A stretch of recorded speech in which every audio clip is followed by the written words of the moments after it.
listening to the Positive Professional Podcast with your host, me, Tracy Yvonne. This podcast is a weekly conversation about all things mental health, self-care, and wellness. And there'll be sprinkles of positivity, mindfulness, and guided meditations.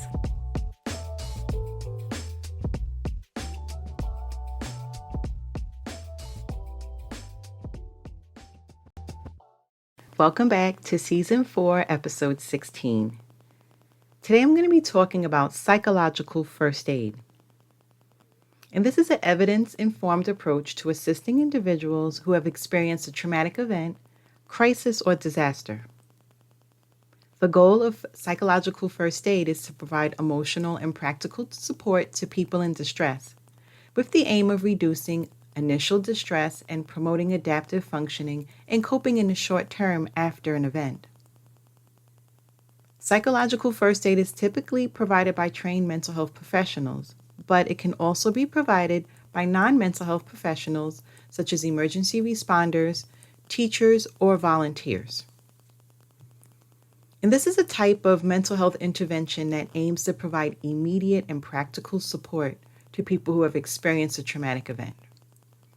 Now, psychological first aid is designed for a range of individuals, including survivors of disasters, accidents, or violent incidents, individuals who have experienced a sudden bereavement or loss, first responders, including emergency medical personnel, police officers, firefighters, and other professionals who may be exposed to traumatic events, healthcare workers who may be dealing with the emotional impact of caring for patients with serious illness or injuries, people who have experienced abuse, neglect, or other forms of violence, and children and adolescents who have experienced traumatic events or are in crisis. Now, psychological first aid, or PFA, as it's also known, is a very flexible and adaptable approach to providing this immediate assistance. And there are several ways in which it can be flexible. And the first one is that it's really tailored to individual needs. This means the person who's delivering psychological first aid can adapt their approach to match the specific situation and individual that they're working with.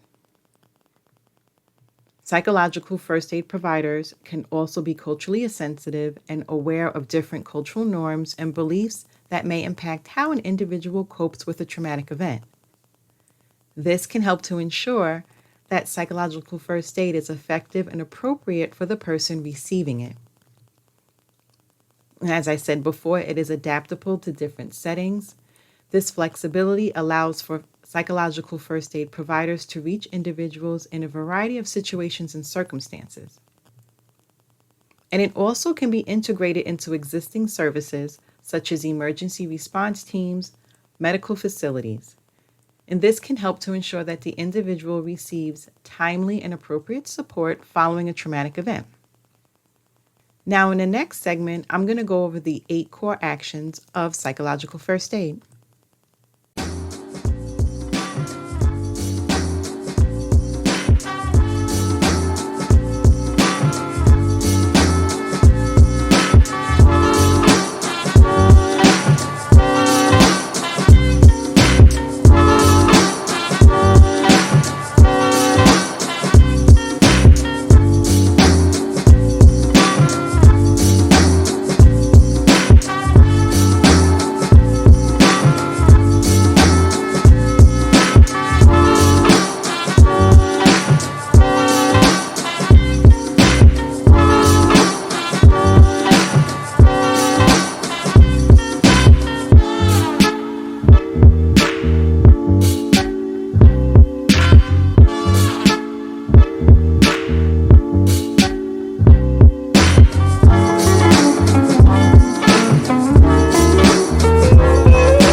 There are 8 core actions that you should use when you're delivering psychological first aid.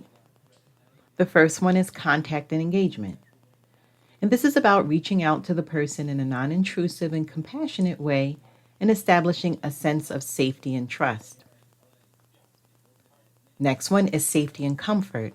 And this is where you're helping the person feel physically and emotionally safe and provide comfort and support as needed.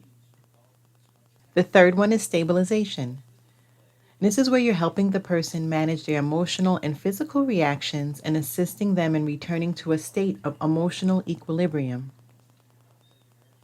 The fourth one is information gathering.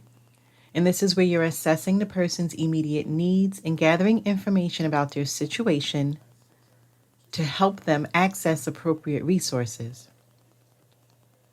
The fifth one is practical assistance. And this is where you're providing practical support to the person, such as helping them find shelter, food, or even medical care. The sixth core action is connection and social support. And this is where you're helping the person connect with their social support, such as family, friends, or community resources. The seventh core action is information on coping. And this is where you're providing information and support to the person on coping strategies and self-care and helping them develop a plan for moving forward. And the last core action is linkage with collaborative services. And this is where you're assisting the person in accessing appropriate services such as mental health counseling, medical care, or community resources. Now, there are several online resources where you can access free psychological first aid training if you're interested. The first one is the National Child Traumatic Stress Network, also known as the NCTSN. They offer free online PFA courses that take about 3 hours to complete. This course covers the basics of psychological first aid, including how to recognize signs of distress, how to provide emotional support, and how to connect people with appropriate resources. The next one is Johns Hopkins Bloomberg School of Public Health. This school offers a free online course, which is designed for both public and health professionals and the general public. This course takes about 6 hours to complete and covers the principles of psychological first aid and how to apply them in different settings and how to take care of yourself while you're providing support. Next is FEMA, and that's the Federal Emergency Management Agency. They also offer a free online course called Psychological First Aid Self-Study. This course takes about 6 hours to complete and covers the basics, including how to recognize signs of distress, how to provide emotional support, and how to connect with people and appropriate resources. And the last one is the World Health Organization. They offer a free online course called Psychological First Aid, and it takes about 2 hours to complete. This course covers the basics, including how to provide basic psychological support and how to help people feel safe and how to connect them with appropriate services. So these are just a few options for accessing free psychological first aid training. And you can also check with local organizations or mental health professionals in your area to see if they offer any training opportunities.